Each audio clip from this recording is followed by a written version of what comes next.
नमस्कार, जय माता दी। आज हम आपको सुनाने जा रहे हैं धर्मराज की कथा। एक बार एक गांव में एक बुढ़िया माई अपने बेटे और बहू के साथ रहती थी। बुढ़िया माई का नियम था कि वह हर रोज धर्मराज जी की कहानी सुनती थी। कहानी सुनने के बाद रोज नियम से भोग लगाती थी। रोज ब्रह्मा मुहूर्त में उठती, स्नान आदि से निवृत्त होकर धर्मराज जी की कहानी सुनती थी। कहानी सुनने के बाद रोज धर्मराज जी को भोग लगाती, उसके बाद ही स्वयं भोजन करती थी। एक बार उस बुढ़िया माई को अपने सगे संबंधियों के घर शोक में बैठने के लिए जाना था। उसे 7-8 दिन लगने वाले थे। वह सोच में पड़ गई कि मेरे पीछे से धर्मराज जी की कहानी कौन सुनेगा, कौन धर्मराज जी को भोग लगाएगा। बुढ़िया माई ने अपने बेटे से अपने मन की बात बताई। बेटे ने अपनी माँ से कहा कि माँ, तुम चिंता क्यों करती हो? तुम्हारे पीछे से तुम्हारी बहू धर्मराज जी की कहानी सुन लिया करेगी और नियम से भोग भी लगा दिया करेगी। तब बेटे ने अपनी माँ के सामने ही अपनी पत्नी को सारी बात बताई। पत्नी बड़ी समझदार थी, बड़ी व्यवहारिक थी। उसने अपनी सासू माँ से कहा कि सासू माँ, आप बेकार में ही चिंता करते हो, आप आराम से जाइए। आपके पीछे से मैं धर्मराज जी की नियम से कहानी सुनूंगी और भोग भी लगाऊंगी। सास ने अपनी बहू को पूरा काम समझा दिया। अब सास के जाने के बाद बहू ब्रह्म मुहूर्त में उठकर स्नान आदि से निवृत्त हो सबसे पहले उसने धर्मराज जी की कहानी सुनी।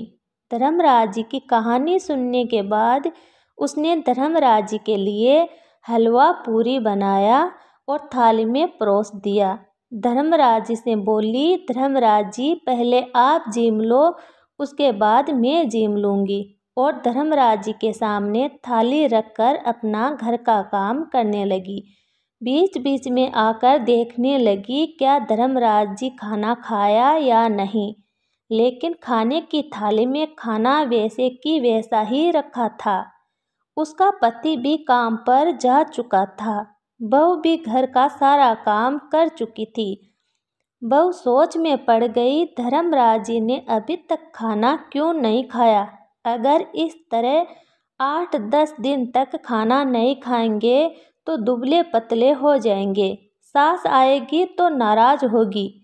वह मन ही मन सोचने लगी, शायद मेरी पूजा पाठ में कोई कमी रह गई होगी, इसलिए धर्मराज जी खाना नहीं खा रहे। बहू धर्मराज जी से हाथ जोड़कर बोली, आप खाना नहीं खाओगे तो मैं खाना कैसे खाऊंगी?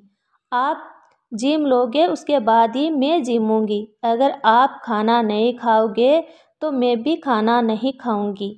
तब धर्मराज जी मन ही मन सोचने लगे कि बुढ़िया माई की बहू बड़ी भोली है, अगर ये खाना नहीं खाएगी तो मेरे सिर पर जीव हत्या का पाप लग जाएगा। तभी धर्मराज जी मूर्ति में से निकलकर बाहर आए और आसन पर बैठ गए। पूरा खाना खा लिया और बहू से बोले कि बेटी, मैंने खाना खा लिया है, अब मैं वापस यमपुरी जा रहा हूँ। शाम को खाने के समय फिर आ जाऊँगा। कब 8-10 दिन निकल गए, बहू को पता ही नहीं चला। 8-10 दिन बाद सासू माँ घर आई। घर आते ही सबसे पहले धर्मराज की प्रतिमा के दर्शन किया। वहाँ धर्मराज की प्रतिमा नहीं थी। सास ने बहू से पूछा कि बहू, मेरे धर्मराज जी कहाँ है? सासू माँ से कहा कि माँ जी, धर्मराज जी यमपुरी गए हुए हैं, शाम को खाने के समय ही आएंगे। सास को बहू की बातें पर विश्वास नहीं हुआ। सासू ने बहू को खूब डांटा और फटकारा। कहा, तूने ही मेरे धर्मराज जी की प्रतिमा को कहीं फेंक दिया होगा और अब तू झूठ बोल रही है। बहू को पूरे समय डांटती रही। शाम को बेटा काम से जल्दी घर आ गया।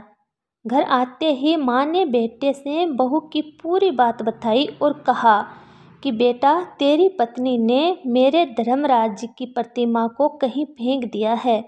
तूने ही कहा था कि मेरी पत्नी धर्मराज जी की कहानी सुन लेगी, भोग लगा देगी। अब तू ही इसका जवाब दे। तेरी पत्नी ने मेरे धर्मराज जी की प्रतिमा को खंडित किया होगा या फिर कहीं फेंक दिया होगा। अब तू ही इसे पूछ। तब पति ने अपनी पत्नी से पूछा, धर्मराज जी की प्रतिमा कहाँ है? बहू ने वापस वही जवाब दिया कि धर्मराज जी यमपुरी गए हुए हैं, शाम को खाने के समय ही आएंगे। अगर आप दोनों को विश्वास नहीं है तो शाम को आप दोनों ही देख लेना। तब बेटा बोला, माँ 8-10 दिन तक तुमने सब्र किया है, शाम तक और कर लो। अभी संध्या के समय भगवान धर्मराज जी की प्रतिमा मंदिर में प्रकट हो गई।